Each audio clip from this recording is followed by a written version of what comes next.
Hello viewers, welcome back to another video. हम कर रहे हैं introduction to the graphs exercise 15.1। कल हमने ग्राफ्स की बेस पे जो इन्फॉर्मेशन थी उसको रीड करना सीखा था।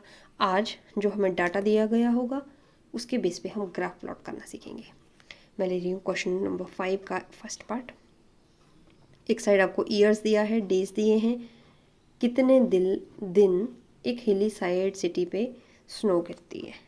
ठीक है, तो डाटा के अकॉर्डिंग 2003 में 8 डेज, ये मैंने एक्स और वाई एक्सेस ले लिए हैं और उसके लिए सुटेबल यूनिट भी ले ली हैं ताकि हमें कोई प्रॉब्लम ना हो। अलॉन्ग द वाई एक्सेस मैंने 2 का डिवीज़न रखा है क्योंकि यहाँ पे मैक्सिमम 12 तक जा रहा है, तो ये हम इजीली प्लॉट कर लेंगे। 2003 में नंबर ऑफ डेज 8, तो आप यहाँ जाएंगे और 2003 के सामने तो ये पॉइंट आ गया आपके पास। ये लीनियर ग्राफ प्लॉट करना है ओनली आपको। ठीक है, आपको ये वाला रेक्टेंगल पोर्शन इसलिए मैंने डॉट बनाया है क्योंकि इसकी ज़रूरत नहीं है, आपको ओनली पॉइंट से मतलब है। 2004 में 10 है, तो अगेन इसके सामने जाएंगे आप, 10 के सामने आ जाएंगे तो ये आ गया आपके पास पॉइंट। 2005 में 5 है, अब 5 कहाँ आएगा? 4 और 6 के बिल्कुल सेंटर में, तो यहाँ पे आ जाएगा। 2006 में आ जाएगा 12 यहाँ, और ये 12 के बिल्कुल एग्जैक्ट सामने। तो आपका ग्राफ कैसे हुआ? आप सारे पॉइंट्स को क्या कर देंगे? ज्वाइन कर देंगे। ये आ गया आपका लीनियर ग्राफ। पहले इंक्रीज हो रहा है, फिर डिक्रीज हुआ स्नोफॉल 2004 से 5 में, और 5 से 6 में फिर से इंक्रीज हुआ। इस तरह से ग्राफ आ जाएगा। ठीक है, बी पार्ट में क्या है? Number of main and women है पॉपुलेशन के बेस पे एक विलेज में। तो इसमें भी हम क्या करेंगे? नंबर ऑफ ईयर्स जो ले लेंगे अलोंग द एक्स एक्सिस ले लेंगे,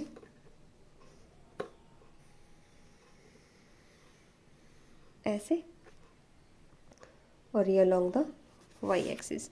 अब यहाँ पे डाटा जो है वो 12-13 जा रहा है मैक्सिमम, 13.5, 13.6 और 11 से शुरू हो रहा है। तो यहाँ पे मैं एक आपको इसको, जैसे आप प्लॉट करेंगे तो आप इसको किंक लाइन से शो करेंगे क्योंकि ये एग्जैक्ट 0 से स्टार्ट नहीं हो रहा है।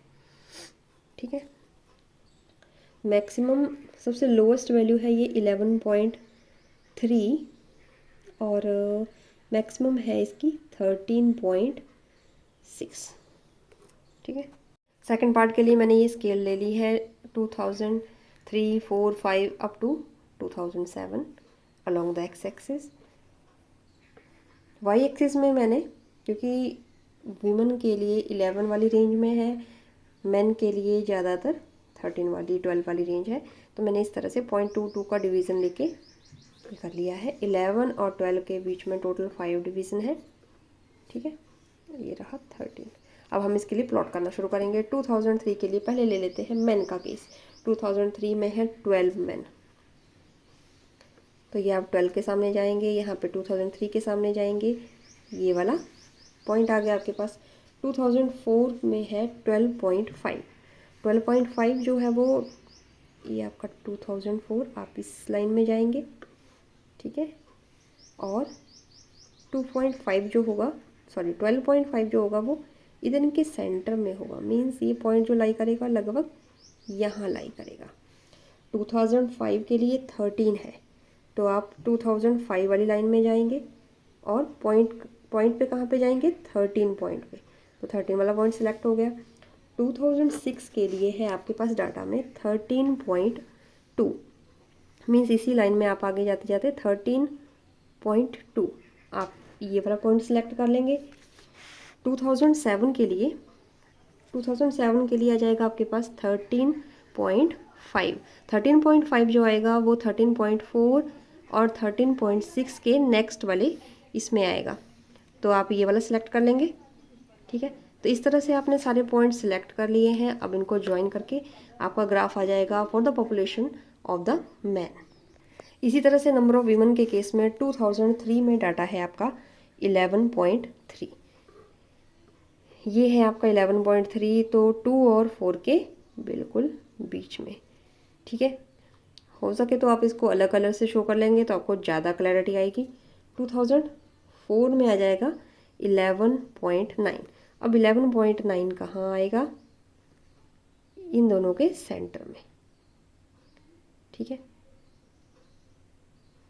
ये आ गया आपके पास यहाँ 2004 वाला। 2005 में आ जाएगा 13। 2005 मतलब यहाँ पे सेम है, मेन की भी और वीमन की भी, ठीक है। तो पॉइंट कौन सा रहेगा?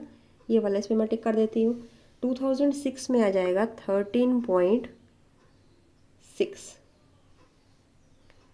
2006 में आप ये वाली लाइन सेलेक्ट करेंगे, 13.6 आपका आ जाएगा यहाँ पे, ठीक है।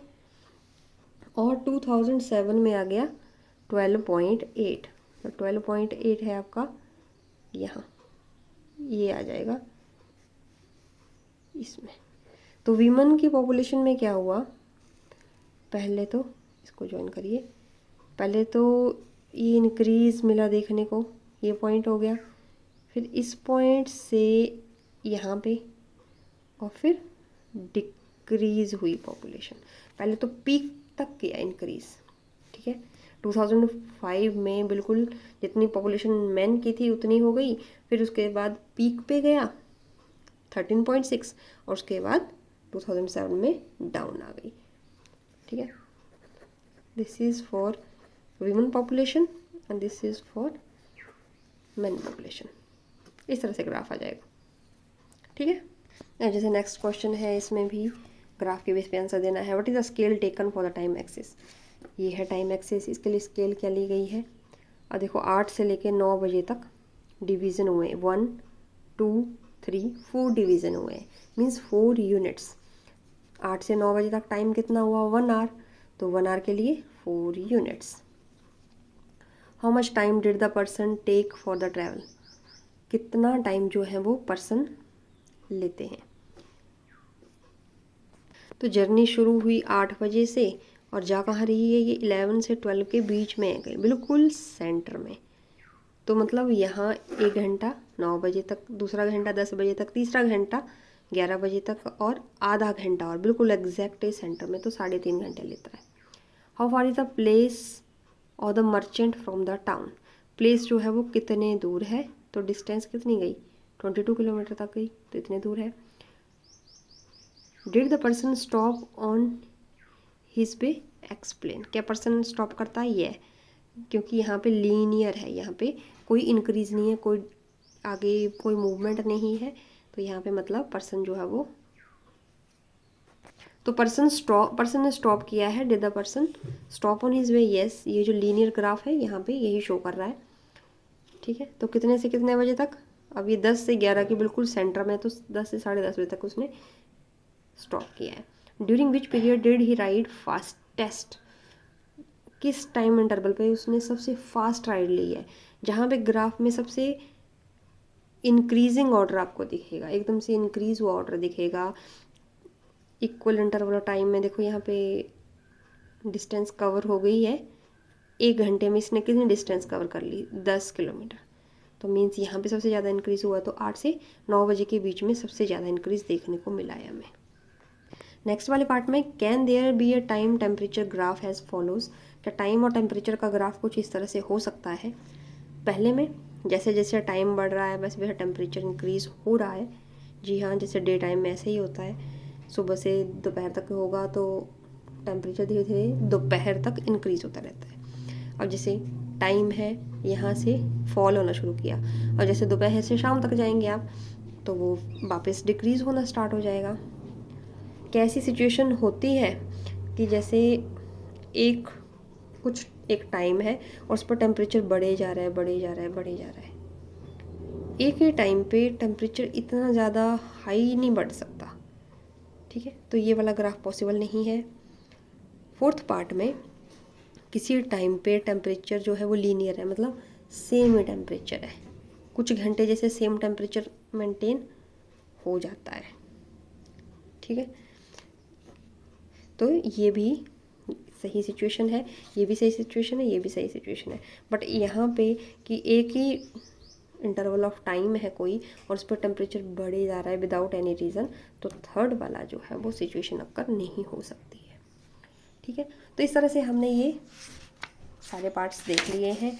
अब नेक्स्ट में हम देखेंगे कि कोऑर्डिनेट्स के साथ ग्राफ में location x y, coordinates means एक एक्स पॉइंट दिखाएगा, दूसरा वाई पॉइंट दिखाएगा, उसकी सिचुएशन के हिसाब से ग्राफ प्लॉट करेंगे। ठीक है, आज के लिए इतना ही। Thanks for watching.